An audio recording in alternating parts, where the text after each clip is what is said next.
मुरलीगंज नगर पंचायत से नगर अध्यक्ष प्रत्याशी बाबा दिनेश मिश्रा ने आज प्रेस वार्तालाप किए। प्रेस वार्तालाप में विभिन्न मुद्दों पर चर्चा हुई और उन्होंने एक संकल्प पत्र जारी किए हैं। संवाददाता अरुण कुमार, मुरलीगंज।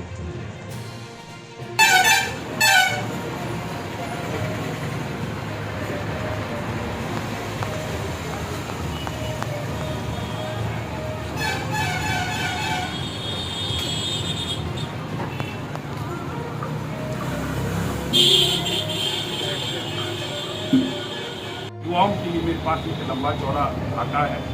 स्वयं सहायता समूह के लिए भी मेरा एक है कि मैं उससे उद्योग करवाऊंगा और उसके जो उसका उत्पाद होगा, जो उसका प्रोडक्ट बनेगा, उसके लिए मैं बाजार उपलब्ध कराऊंगा, क्योंकि जब तक उसका प्रोडक्ट बिकेगा नहीं वो उद्योग नहीं कर पाएगा। आपने अभी कहा कि ये योजनाओं में काफ़ी आप लगातार सामाजिक कार्यों में हिस्सा लेते रहे हैं, तो क्या मुख्य पार्षद की दावेदारी में भी अगर चुनते हैं जनता आपको, तो क्या उन योजनाओं की पर रोक लगेगी?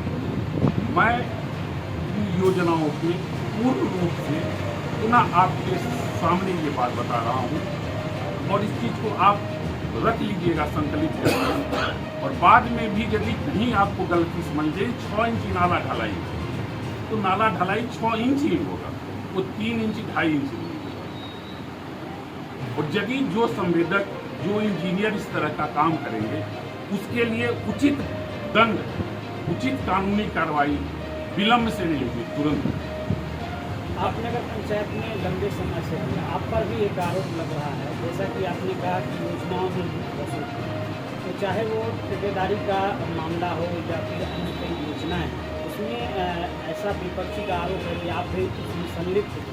अगर नहीं थे तो आपने अब तक क्यों नहीं आवाज़ उठाई, क्यों नहीं आंदोलन? हमने इस संबंध में काफ़ी आवाज़ उठाई है।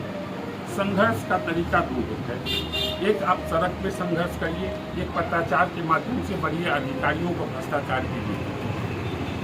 हम जो भी योजनाएं रही हो, चाहे वो डस्टबिन जो खरीद का घोटाला रहा हो, उसकी जांच के लिए हमने लिखा। स्वच्छता में जो भी सामानें खरीदी गई, उसके लिए हमने बड़े पदाधिकारियों को, प्रधान सचिव के स्तर के पदाधिकारियों को लिखा।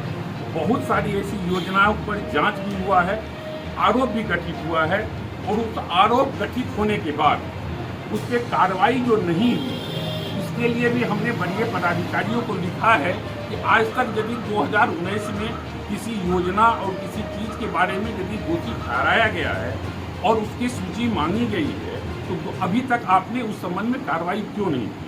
वर्तमान में उस कार्रवाई की क्या स्थिति है, इसके लिए भी हमने विभाग को लिखा है, प्रधान सचिव महोदय को लिखे हैं, जिला पदाधिकारी महोदय को लिखे हैं, और उसके लिए मेरे पास है और पूरा मतलब साक्ष्य है मेरे पास।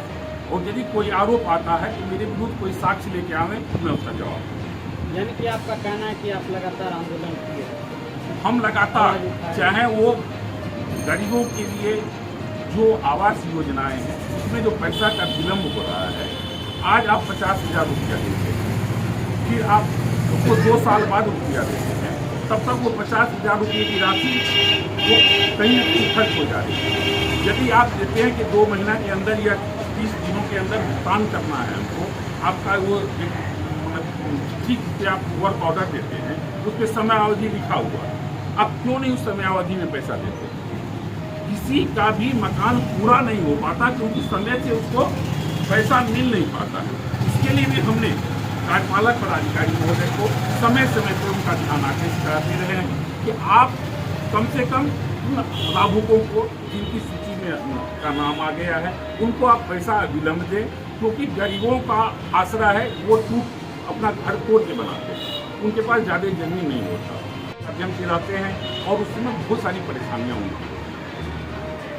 बीते 8-9 महीनों से लगातार आप क्षेत्र में बने हुए जनसंपर्क कर रहे हैं। चुनाव में कहा जाता है कि धन बल और बाहुबल का काफ़ी प्रयोग होगा, तो ऐसे में आप अपने आप को कहाँ फिट पाते हैं? आप अपने आप को टक्कर किससे मानते हैं? हम जनता के बीच, जनता 11 वर्षों के कुशासन की और जनता का स्नेह जहाँ हो, एक से एक बाहुबली और धनबली चले गए। जनता का जो चोट होता है, जो वोट का चोट होता है, उससे बड़ा कोई बाहुबली और कोई चोट नहीं होता। जनता से बड़ा बाहुबली कोई नहीं होता और हम उसी बाहुबली के सामने हैं। वो जो उनका जो निर्णय है वो हमें मान्य होगा और हम अपनी छवि की बदौलत जा रहे हैं, अपनी बातों को लेकर। सर, एक समस्या मीडिया के माध्यम से क्या कहना चाहेंगे क्षेत्र की जनता? हम ना भय होगा ना भ्रष्टाचार, अब की बार जनता से। सर, एक समस्या और महिला सुरक्षा के लिए क्या करना चाहिए? हमने महिला सुरक्षा और शिक्षा वो अलग व्यवस्था है। शिक्षा नगर पंचायत के क्षेत्राधीन है। नगर पंचायत में एक कमेटी शिक्षा की भी होती है जिसके कि चेयरमैन होते हैं।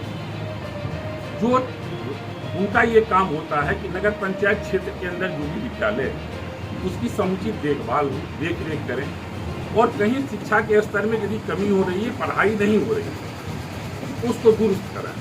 तो पहले की जो कमेटियां रही वो खाना पूर्ति की और कागज की वो कमेटियां रही है, कभी वो धरातल पे आया नहीं है। मैं आपको एक विश्वास दिलाना चाहता हूँ, स्कूल के स्तर में, स्वास्थ्य के स्तर में आमूलचूल परिवर्तन आपको देखने को मिलेगा। महिला सुरक्षा की बात है, हम लोगों ने इस संबंध में महिला सुरक्षा, व्यवसायियों की सुरक्षा या यहाँ के नागरिकों की सुरक्षा की बात है, सब हम लोग समय समय पे यदि कोई घटनाएं घटी तो हम लोगों ने उसके लिए आंदोलन किया है। हम लोगों ने एसपी साहब से भी मिला है, हम लोगों ने उनसे बढ़िया पदाधिकारियों के पास भी मिले हैं और एक उनके पास प्रारूप भी दिए कि आप इस हिसाब से ये काम कर सकते हैं। सर, आखिरी सवाल, चुनाव का समय है, ये जितने भी संकल्प हैं या जो भी चुनावी वादे हैं, क्या ये चुनावी वादे बनकर रह जाएंगे या इसकी जमीन हकीकत होगी? सर, जो कहेंगे वो करेंगे। ये कोई दस्तावेज मेरा है, आप इसको संजो के रख दीजिए। आप पुनः हमसे सवाल करिए, यदि मेरा कोई बात कहीं कोई कमी रही तो निश्चित रूपेण आप इस संकल्प की जो प्रति आपके पास है इसको लेके पुनः आइएगा और मैं विश्वास दिलाता हूँ, मैं जनता के विश्वास के साथ धोखा नहीं करूँगा। नगर पंचायत ही रहेगा या फिर नगद पंचायत बन जाएगा? नगर पंचायत नहीं होगी, नरक पंचायत नहीं होगा, नगर पंचायत है तो ये आदर्श नगर पंचायत बनेगा और बिहार के टॉप 5 नगर पंचायत में मोतीगंज का नाम आएगा। बहुत बहुत धन्यवाद सर। सबसे बड़ी समस्या जल जमाव की और दूसरी सबसे बड़ी समस्या है यहाँ पर स्वच्छता और जो है शौचालय की समुचित व्यवस्था नहीं। इस पर आपकी क्या? इस संबंध में हमने पिछला जो टेंडर हुआ या उससे पूर्व भी जो टेंडर हुआ, हमने कार्यपालक पदाधिकारी महोदय को भी दिया कि आप एक नाले का पार्ट में टेंडर करवा रहे हैं तो इसका महत्ता समाप्त हो जाता है। आप एक डीपीआर बनवाए होते, शहर के जल निकासी की एक व्यवस्था होती, ड्रेनेज सिस्टम मेरा सुदृढ़ होता। आप जो व्यवस्थाएं देख रहे हैं इसमें पानी निकासी, पानी कहाँ जाएगा इसका कोई भी लक्ष्य लोगों के पास नहीं। बस यही है किसी तरह से ईटा देना है और वो पैसा उठा लेना है। अभी जो दूसरे के द्वारा काम हुआ था पहले, उस नाले को तोड़ा जा रहा है, उसका ईट कहाँ जा रहा है पता नहीं है, पुनः उसी पे निर्माण हो रहा है। मीडिया बंधुओं को अभिनंदन है। आज जैसा आप जानते हैं नगर पंचायत का चुनाव नगर पालिका चुनाव 2022 में मुरलीगंज में दूसरे चरण में चुनाव होना है। मैं यहाँ से पार्षद पद का प्रत्याशी, आप सबों के माध्यम से मैं संकल्प पत्र लेके आया हूँ और जो मेरा ये संकल्प पत्र है